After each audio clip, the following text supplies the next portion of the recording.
Neck is killing me today. Craig, what are you doing? I'm trying to take care of this neck pain. It's killing me. Well, hey, let's try this. Oh, that's it. That's it? Yeah. Maybe, guys, we need to work on your first rib mobility to address that neck pain. Stay tuned. Let's check it out.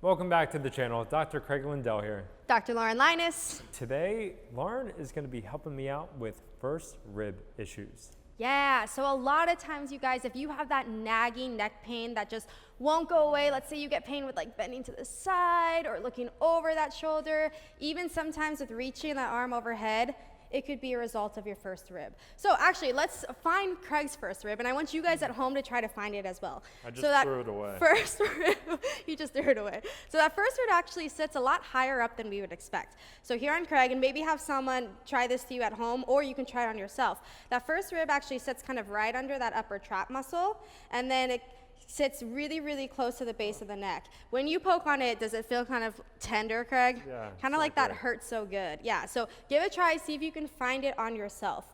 Let's go through some of the best exercises to help to get Craig's first rib moving a little better. At home, go ahead, grab either a yoga strap, dog leashes work really well, belts, all that works really well too. You're gonna sling it over that shoulder of the side that's giving you grief, and then Craig's gonna get it nice and close up in the base of the neck, right where that first rib sits. He's actually sitting on the other end, and then he's gonna gently pull across his body like a seatbelt. From here, he's just gently gonna pull, hold for about 5 to 10 seconds, and then relax. Every time he wants to pull a little bit more, he's actually gonna exhale as he does it, so it'll be your breath in. And then as Craig breathes out, he's gonna pull just a little bit more to really work on mobilizing that first rib. If that feels comfortable, we can progress from here. So Craig can go into a gentle side bend. Good, and same thing as he breathes out, he can pull on that strap a little bit more. And then if he feels like he wants to get super crazy, then he can pull across and turn and kind of look down towards his left pocket or his left armpit, okay? You're shooting for about 5 to 10 of these, holding for about 5 to 10 seconds, and this should feel comfortable. If you guys are experiencing like some numbness and tingling down the hands too, first rib pain can actually cause thoracic outlet syndrome, or sometimes you may have heard it called TOS before, okay? So these exercises can really, really help with thoracic outlet syndrome as well. What do you think, Craig? Feeling good? Relaxing. Yeah? I'm ready for my Ready nap. for some more? Okay, guys, another really good stretch to get that first rib moving better is to work on opening up the muscles in the front of your neck. Those anterior scalene muscles actually attach from your cervical vertebrae onto that first rib. So Craig is going to comfortably grip the edge of the chair with his right hand. And then he's actually gonna turn and look up into the left corner of the room, really working on elongating those anterior scalene muscles. You'll feel a pretty big stretch, you guys. These muscles get really, really tight with sitting for extended bouts of time, especially for like at the computer, maybe on our phone. They get tight and they will limit that first rib mobility. So you're gonna hold for about 20 to 30 seconds. Okay, and I encourage you to work through about 5 to 6 of these comfortably. How does that feel there, Craig?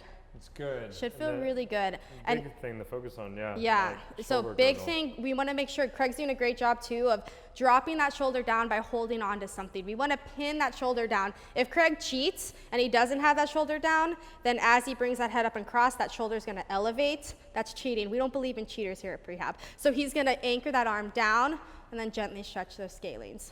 Well, say that you are getting that numbness and tingling, pins and needles, you're getting that reproduction of symptoms going down in your arm or hands, or it's just too intense.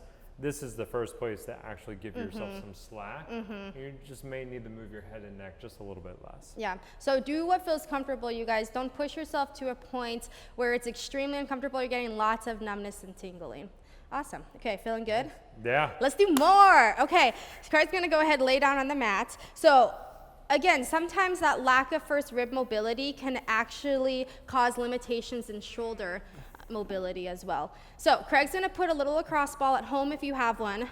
You're gonna kind of put it right in that spot where he had that tenderness. From here, he's gonna bring his arm up overhead, breathe, hold, and then he's gonna come back down. So as Craig works through a few of these at home, you want to shoot for about 10. Why does that first rib limit our shoulder mobility? Let's talk about that. So that first rib, like I said, sits really, really high up. It can actually affect your collarbone or that clavicle and how it moves. And that clavicle comes all the way out here and makes what we call the acromioclavicular joint or AC joint, okay? That AC joint really, really important for overhead shoulder flexion. So if that first rib is elevated, it's pushing on your collarbone, then it's gonna limit how your shoulder is moving. So if you're getting kind of that cranky, nagging shoulder pain, maybe right up here, try a few of these. Let us know what you think. Drop a comment. Hopefully they help to alleviate that shoulder pain. What do you think, Craig? I don't want to get up. I'm good Getting down better? here. Yeah. Yeah, this is nice. Craig's gonna fall asleep.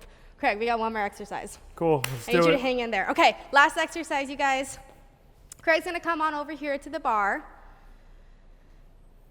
Again, he's gonna get that bar right up the base of the neck. Okay, from here, similar to the exercises he was doing with the strap, he can start with just some gentle neck rotations, right? Bending the neck side to side, working on his breathing, just to get that first rib moving better. Nice. He can do some self-massage too, like he's doing back and forth. He can also turn the bar, rotate the bar.